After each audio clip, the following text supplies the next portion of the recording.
কারাগারের সময়ে আলহামদুলিল্লাহ এই যে লম্বা একটা সময় কারাগারের সময়ে এটা কাজে লাগানোর জন্য যে জিনিসটা সবচেয়ে বড় একটা ভূমিকা রাখে সেটা হলো শুরু থেকে নিজের মধ্যে এরকম একটা চিন্তা এবং এরকম একটা ইচ্ছা থাকা।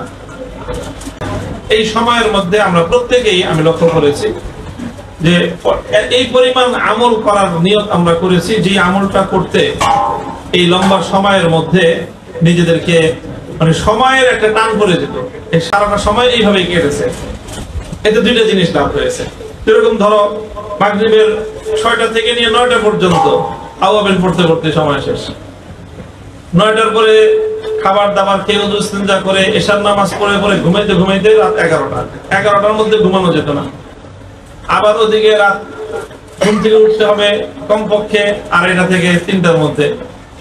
মাঝখানে ঘুমের সময় পাওয়া যায় না। আবার 2:30 থেকে ঘুম থেকে উঠে সকাল 6টার সময় আমল কষ্ট যতটুকু হওয়ার তার চেয়ে কম হয়েছে আলহামদুলিল্লাহ। আর এই সময়টা আমলের মধ্যে তিলাওয়াতের মধ্যে নামাজের মধ্যে অনেক উত্তম ভাবে আল্লাহ পাক রব্বুল আলামিন থাকার তৌফিক দান করেছেন।